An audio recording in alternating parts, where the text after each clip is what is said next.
نعرہ حیدری، نعرہ حیدری، محمد و آل محمد بلند صلوات۔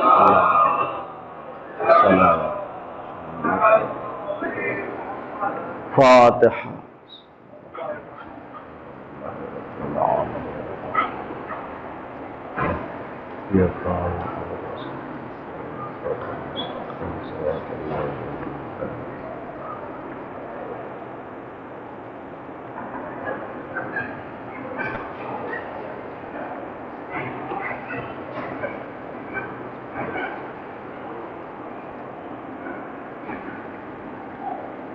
ماشاء اللہ، لا حول ولا قوة الا باللہ العلی العظیم۔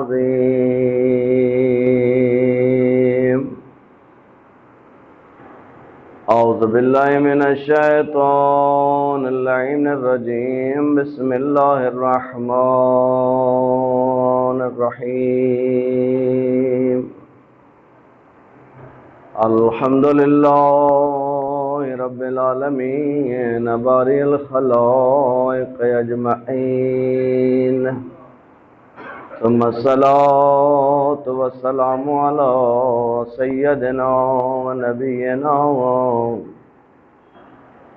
و شفیع ذنوبنا و طبیب قلوبنا حبیبنا و حبیب الہ العالمین ابی القاسم محمد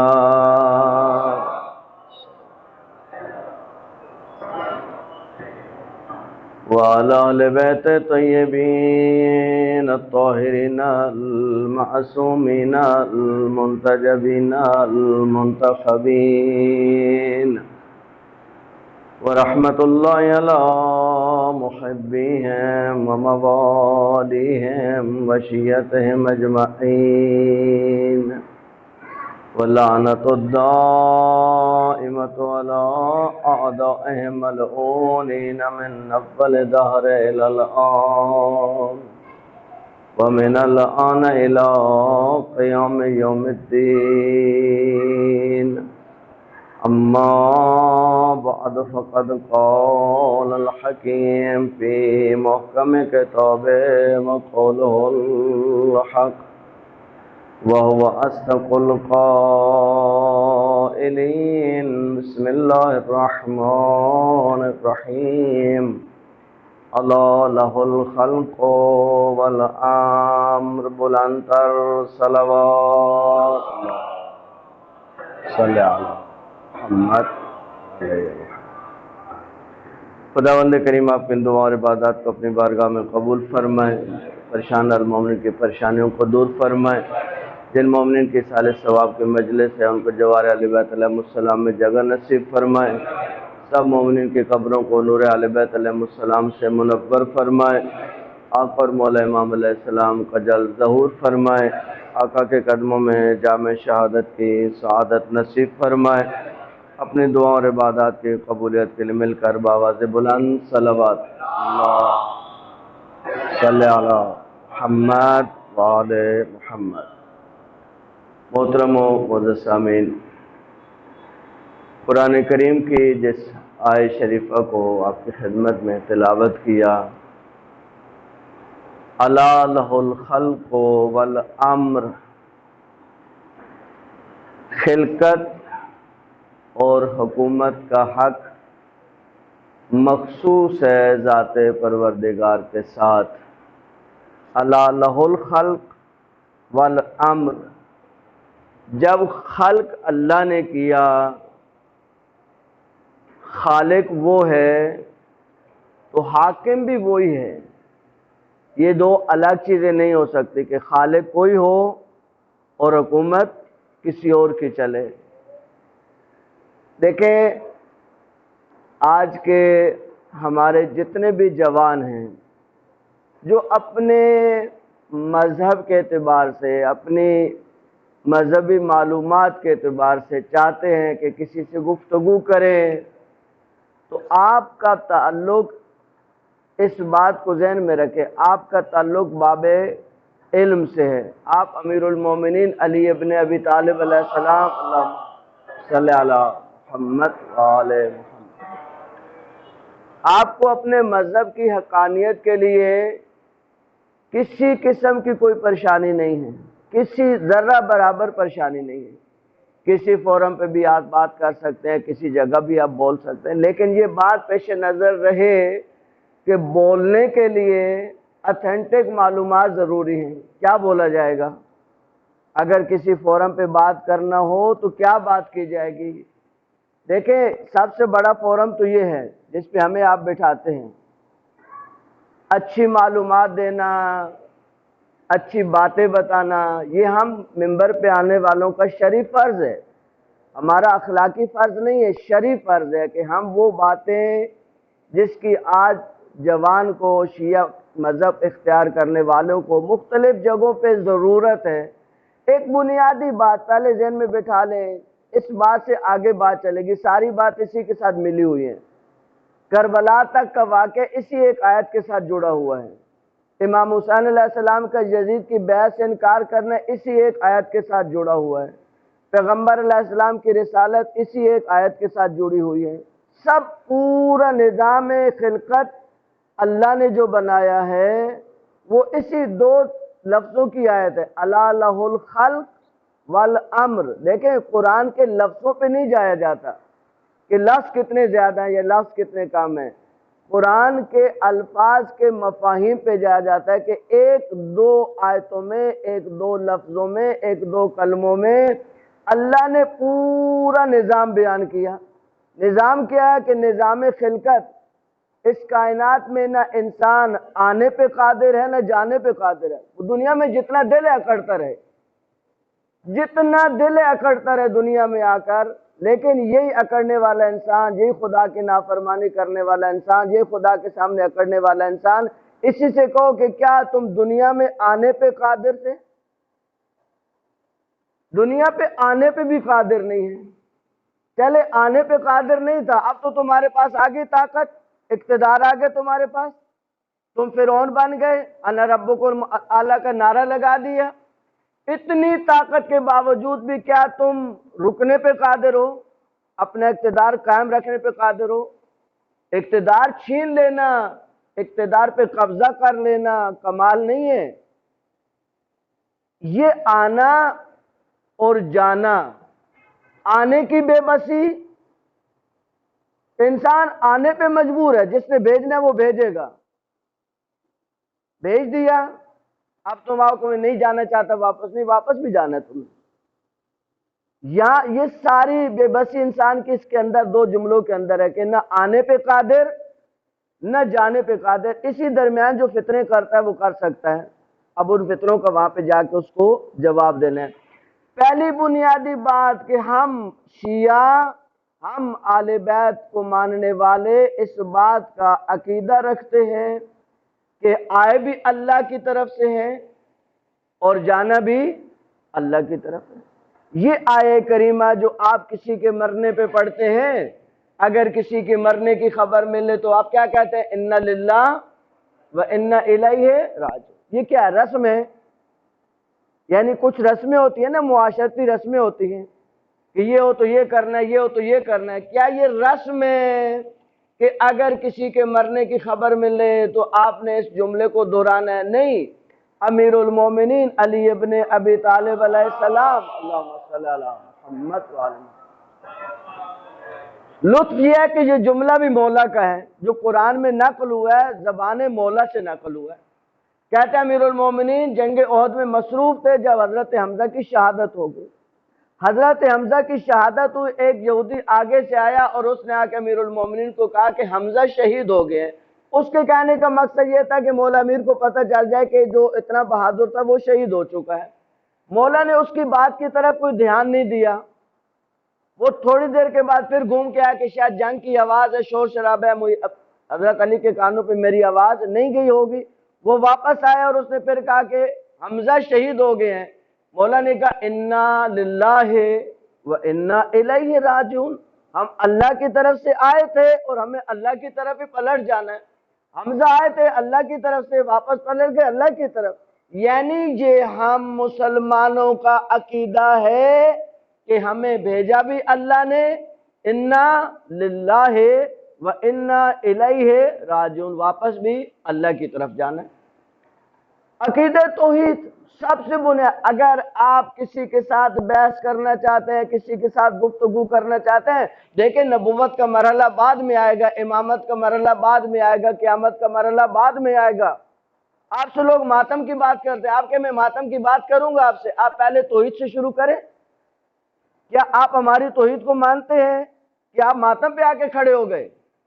کہتے ہیں جی ماتم کی دلیل دے. میں نے کہا ماتم کی دلیل ہم دیں گے، پہلے تو آپ آئیں عقیدہ توحید کے اوپر ہمارے ساتھ بحث کریں.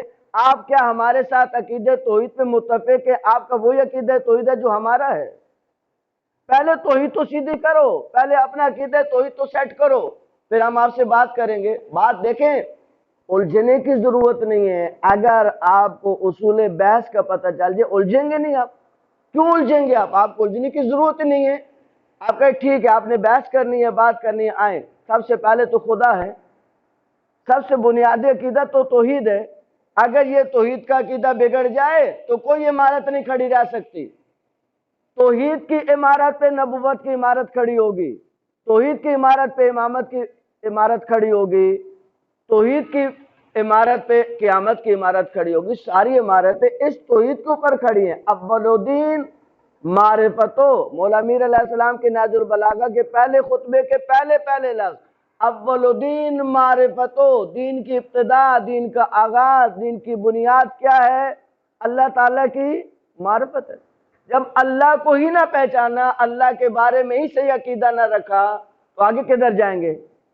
آگے تو سب بربادی ہے. اللہ کے اوپر اگر عقیدہ صحیح نہیں ہے تو اس کے بعد بربادی ہی بربادی ہے. مولا فرماتے ہیں اسی خطبے کے آغاز میں کہ ہر صفت شاہد ہے کہ وہ اپنے موصوف کا غیر ہے. یعنی کیا مطلب؟ ایک بچہ جب دنیا میں آتا ہے تو کسی کو نہیں پتا ہوتا کہ یہ ڈاکٹر بنے گا، کسی کو نہیں پتا ہوتا یہ انجینئر بنے گا، کسی کو نہیں پتا تھا یہ عالم بنے گا، کسی کو نہیں پتا تھا یہ مجتہد بنے گا. اب یہ مجتہد کی صفت، ڈاکٹری کی صفت، انجینئر کی صفت یہ الگ چیز ہے اور یہ وجود الگ ہے. اب یہ وجود بڑا ہوا، پڑھتے پڑھتے پڑھتے ایک اسٹیج پہ آیا، اس کے رجحانات پتہ چلے کہ اچھا یہ ڈاکٹر صاحب بننا چاہتے ہیں، اچھا یہ عالم بننا چاہتے ہیں، اچھا یہ انجینئر بننا چاہتے ہیں. وہ اپنی اپنی فیلڈ میں چلے گئے. لیکن ایک وقت تھا کہ یہ وجود تھا، لیکن اس کے بارے میں اس صفت کا کسی کو بھی علم نہیں تھا، کسی کو نہیں پتا تھا، ماں باپ کو بھی نہیں پتا تھا. خواہش ہو سکتی ہے ماں باپ کی، دیکھیں خواہش الگ چیز ہے. میں بیٹے کو ڈاکٹر بنا، کتنے ماں باپ ہیں جن کی خواہش ہے؟ کیا بن گئے بچے ڈاکٹر ان کے؟ خواہشوں پہ تو نہیں ہوتا. خواہش اچھی چیز ہے، لیکن جب بچہ پیدا ہوا تو کسی کو بھی علم نہیں ہے. مولا فرماتے ہیں کہ ہر صفت اس بات پہ شاہد ہے کہ وہ اپنے موصوف کا غیر ہے. بعد میں وہ ایک ہو سکتے ہیں. اب یہ ڈاکٹر بن گیا تو کوئی ڈاکٹر کا وجود الگ تھوڑی ہے اور اس کا وجود الگ تھوڑی ہے، بعد میں تو ایک ہو گئے. لیکن مولا فرماتے ہیں کہ کمال توحید یہ ہے، اخلاص توحید یہ ہے، نفی و صفات ان، آپ اللہ سے صفات کی نفی کریں. کیا مطلب ہے اللہ سے صفات کی نفی کریں؟ اللہ کی صفات ہیں، مثلا اللہ قادر ہے، اللہ عالم ہے. علم اللہ کی صفت ہے، قادر اللہ کی صفت ہے. تو اللہ سے صفات کی نفی کا کیا مطلب ہے؟ یعنی یہ کہ معاذ اللہ کہ اللہ عالم نہیں ہے؟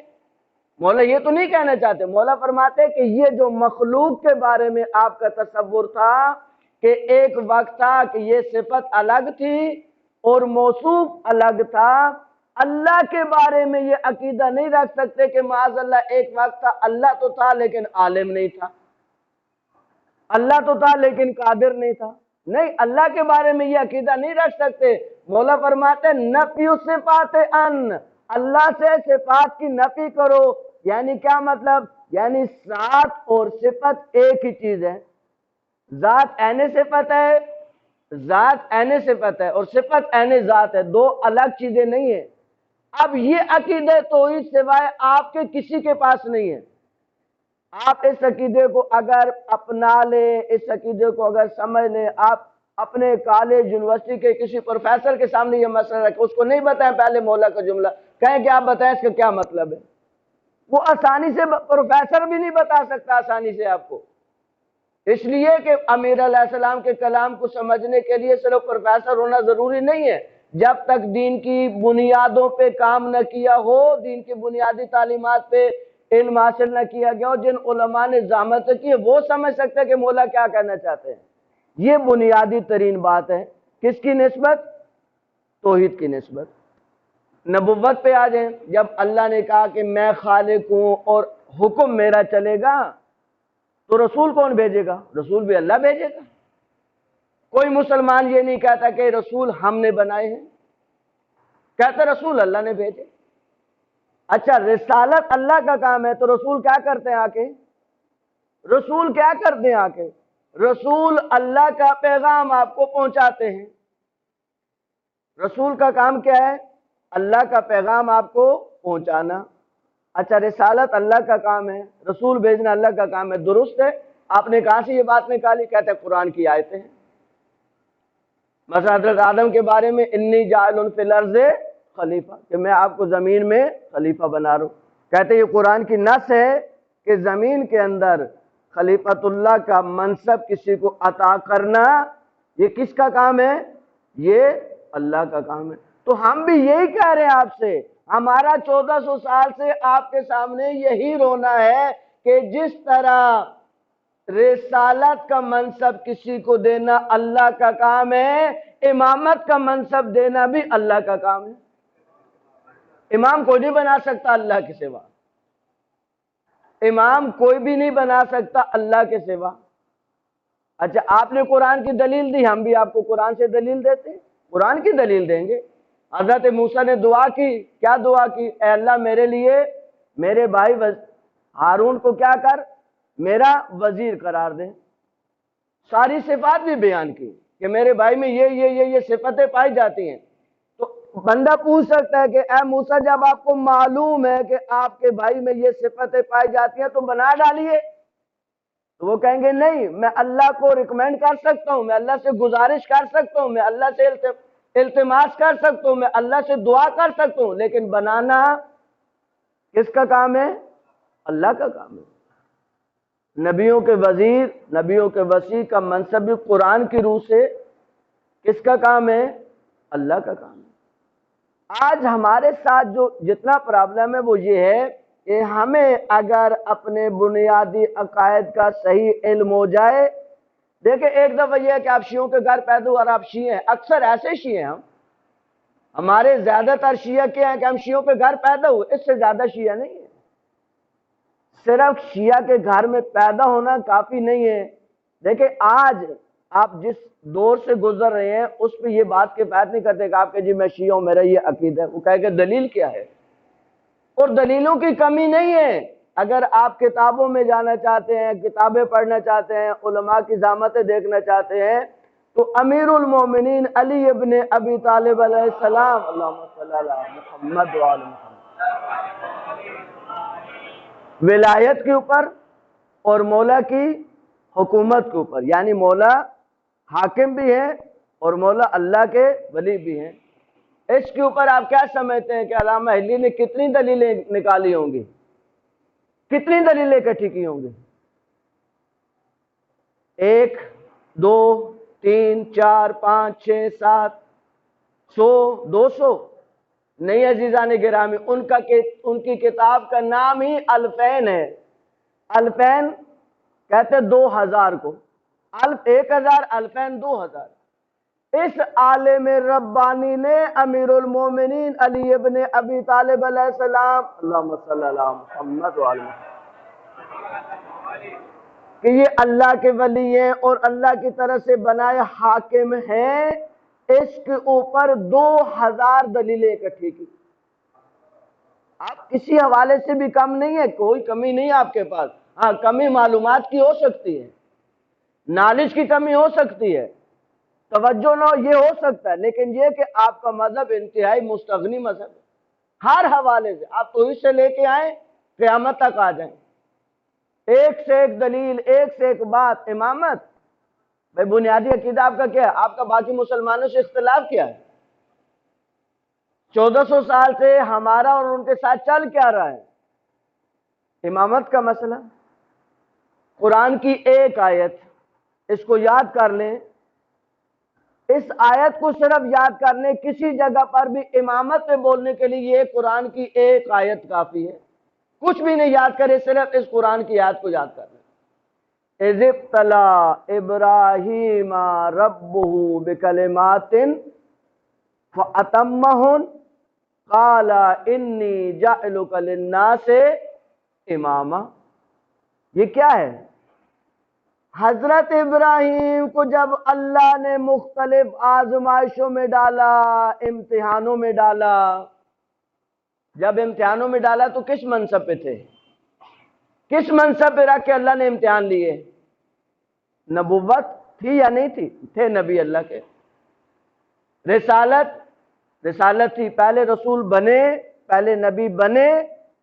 نبوت دینے کے لیے اللہ نے آزمائشوں میں نہیں ڈالا ہے، رسالت دینے کے لیے اللہ نے آزمائشوں میں نہیں ڈالا۔ جب آزمائشوں میں ڈالے گئے تو اس وقت نبی بھی تھے اور اس وقت رسول بھی تھے، لیکن بڑا منصب حاصل کرنے کے لیے قرآن کہہ رہا ہے اذ ابتلی ابراہیم ربہ بکلمات۔ آپ مسلمان سے پوچھیں کہ یہ قرآن کی آیت ہے کہ اللہ نے ابراہیم کو مختلف آزمائشوں میں ڈالا۔ جب آزمائشوں میں ڈالا تو ان کے پاس کون سا منصب تھا؟ پہلے سوال کریں، اصول بحث ہی پہلے آپ سوال کریں کہ حضرت ابراہیم کو اللہ نے کس حیثیت سے امتحانوں میں ڈالا؟ کیا منصب تھا ان کے پاس؟ ایک عام مومن تھے؟ صرف اللہ کو مانتے تھے یا نہیں؟ منصب رسالت کے بعد، منصب امامت کے بعد، اس کا مطلب ہے کہ جو منصب ابھی ان کو عطا کیا جانا ہے وہ انتہائی کڑی آزمائشوں سے گزرنے کے بعد مل سکتا ہے۔ رسالت کے لیے کوئی آزمائش اتنی بڑی نہیں رکھی اللہ نے، رسالت کے لیے بھی کوئی کڑی آزمائش نہیں رکھی اللہ نے، لیکن قرآن کہہ رہے ہیں، قرآن اذ ابتلا، جب اللہ نے مبتلا کیا، آزمائشوں میں ڈالا ابراہیم کو، بکلمات، ایک مشکل میں نہیں، ایک امتحان میں نہیں، مختلف امتحانوں میں، انواع و اقسام کے امتحان حضرت ابراہیم کے۔ ایک دو امتحان نہیں، کئی امتحان ہیں۔ سب سے پہلا امتحان کیا ہے؟ سب سے بڑی مشکل کیا ہے؟ آزمائش کیا ہے ابراہیم علیہ السلام کی؟ آپ اور میں اگر اللہ سے دعا مانگے کسی چیز کے بارے میں، اگر 1-2 سال اللہ نہ دے تو ہمارے دل میں کیا ہوتا ہے؟ 100 وسوسے اٹھتے ہیں کہ اللہ کیوں نہیں دے رہا، میرے میں کیا کمی ہے؟ دعائیں تو مانگ رہے ہو، اللہ نے مجھ سے وعدہ کیا ہے لیکن اللہ میری دعا نہیں سنتا۔ اللہ سب کو حضرت ابراہیم جتنا حوصلہ نصیب فرمائے۔ حضرت ابراہیم جتنا اولاد کے لیے کتنے سال دعا مانگی معلوم ہے؟ کم از کم کتنے سال دعا مانگی ہوگی اپنی اولاد کے لیے؟ 1 صدی، 100 سال، تقریباً 100 سال دعا مانگی اللہ سے، تو اللہ نے 96 سال کی عمر میں اولاد عطا کی۔ 1 صدی کی دعاؤں کا نتیجہ تھے کون؟ اسماعیل، درست؟ اسماعیل عطا ہو گئے، اب جوان ہو رہے ہیں، یعنی ابھی بھرپور جوانی نہیں ہے، جو قرآن کی تعبیر ہے یعنی جوانی کی طرف بڑھتا ہوا بچہ، بہت بھرپور جوان نہیں ہے۔ بچہ جتنا بڑا ہوتا جاتا ہے اولاد سے والد کی محبت، والدہ کی محبت اتنی بڑھتی جاتی ہے، یہ ایک فطری امر ہے۔ اب یہ بچہ جوان ہو رہا ہے اور اللہ فرما رہے ابراہیم اس بچے کو اٹھائیں اور کیا کریں؟ ذبح کر دیں۔ اس بچے کو اٹھائیں اور کیا کریں؟ ذبح کر دیں۔ وہ بچہ جو آخری امید ہے، وہ بچہ جو ساری زندگی کی دعاؤں کا نتیجہ ہے، وہ بچہ جو زندگی کا ماحصل ہے، جس سے ساری امیدیں ابراہیم علیہ السلام کی جڑی ہوئی ہیں، اس کے بارے میں اللہ کا حکم کیا آ گیا؟ اس کو اٹھائیں اور لا کر اس کو کیا کر دیں؟ ذبح کر دیں۔ اب یہ چھوٹی آزمائش ہے، دیکھیں حضرت ابراہیم کو آگ میں ڈالے جانا وہ بڑی آزمائش نہیں ہے، یہ بہت بڑی آزمائش ہے، لیکن جو اللہ والے ہوتے ہیں وہ حکم کے پابند ہیں، بیٹا بھی اور باپ بھی۔ اب بیٹے سے جب آپ کے باپ نے پوچھا کہ بیٹا میں خواب میں دیکھتا ہوں کہ میں تمہیں ذبح کر رہا ہوں، انی اذبحک، کہ میں تمہیں ذبح کر رہا ہوں، بتاؤ تمہاری کیا رائے ہے؟ اب بیٹا کہتا ہے ابو کیا ہو گیا ہے، خیریت ہے؟ بچوں کو ذبح کیا جاتا ہے، جوان بچوں کو ذبح کیا جاتا ہے۔ کہ حضرت اسماعیل نے یہ جواب دیا؟ نہیں، حضرت اسماعیل نے کہا کہ بابا یہ ہے توحید شناس انسان، جب کوئی انسان خدا کو پہچان لیتا ہے، حکم خدا کو پہچان لیتا ہے، تو سب سے پہلے وہ اپنے وجود کی نفی کرتا ہے۔ میں کون ہوں؟ اللہ کے سامنے میری کیا حیثیت ہے؟ ہم کتنے دفعہ کہتے ہیں میرا دل کرتا ہے میں یوں نماز پڑھوں، میرا دل کرتا ہے میں یوں عزاداری کروں۔ یہ دل کرتا ہے، نہ عزاداری میرے دل کی چاہت کا نام ہے، نہ نماز میری دل کی چاہت کا نام ہے۔ نماز وہ جو خدا چاہے، عزاداری وہ جو امام حسین چاہے۔ دیکھیں اپنے من پسند کوئی چیز نہیں ہے، من پسند چیز قبول بھی نہیں ہے۔ حضرت ابراہیم حضرت اسماعیل سے پوچھ رہے ہیں بیٹا بتاؤ کیا کریں؟ حکم خدا آ چکا ہے۔ کہ بابا جب حکم خدا آ چکا ہے تو پھر ہماری رائے کی کیا اہمیت ہے؟ ہم کون ہے رائے دینے والے؟ یہ ہوتی ہے اولاد کی تربیت۔ انسان اگر اپنی اولاد کی صحیح تربیت کرے تو اولاد اس طریقے سے جواب دیتی ہے، اس کو گھسیٹ کے مسجد میں نہیں لانا پڑتا، اس کو گھسیٹ پہ فرش عزاد پہ نہیں بٹھانا پڑتا، اس کو گھسیٹ کے قرآن کی تلاوت کے لیے نہیں کہا جاتا۔ اگر اچھی تربیت ہو وہ خود مسجد آئے گا، اگر اچھی تربیت ہو خود فرش عزاد پہ آئے گا، اگر اچھی تربیت ہو تو خود قرآن پڑھے گا، اچھی تربیت ہو تو ہمیشہ نیک اخلاق کا مظاہرہ کرے گا۔ ذمہ داری ہماری تربیت ہے، اولاد کی نیک تربیت، شیعہ قوم کی نیک تربیت، جوانوں کی اچھی تربیت، یہ شرعی ذمہ داری ہے، کوئی مذاق تھوڑی ہے۔ حضرت ابراہیم نے کتنی اچھی تربیت کی ہوگی، کتنی اچھی تربیت کہ بیٹا کیا کہہ رہا ہے کہ بابا جب اللہ کا حکم آ گیا تو پھر ہماری رائے نہیں ہے، اب جو اللہ کا حکم ہے وہ نافذ ہوگا، آپ یہ کام کریں۔ ہاں یہ کام آسان نہیں ہے، گردن کٹوانا آسان نہیں ہے اور گردن کاٹنا آسان نہیں ہے۔ بوڑھے باپ کے لیے جوان بیٹی کی گردن کاٹنا آسان کام ہے، آسان مرحلہ ہے، تصور میں لائیں بات کو صرف۔ بابا آپ یہ کام کریں، ہاں اس کے لیے صبر چاہیے، اس کے لیے دیکھیں صبر بے چارگی کا نام نہیں ہے، میں نے بارہا یہ جملہ کہا، صبر بے چارگی کا نام نہیں ہے، صبر بے بسی کا نام نہیں ہے، صبر قوت اور طاقت کا نام ہے۔ حضرت اسماعیل کیا کہہ رہے ہیں کہ بابا آپ یہ کام کریے، انشاءاللہ آپ مجھے صبر کرنے والوں میں پائیں گے۔ یعنی اللہ کی آزمائشوں کے آگے موحد انسان، توحید شناس انسان کیا کرتا ہے؟ صبر کا مظاہرہ کرتا ہے، صبر کرتا ہے۔ صبر انبیاء کا مرحلہ ہے، قرآن کی آیت ہے کہ آپ مجھے صابرین میں سے پائیں گے۔ لیکن مولا ابھی تو میں مصائب کی منزل سے دور ہوں، لیکن یہ جملہ یہاں سمجھانا ضروری ہے۔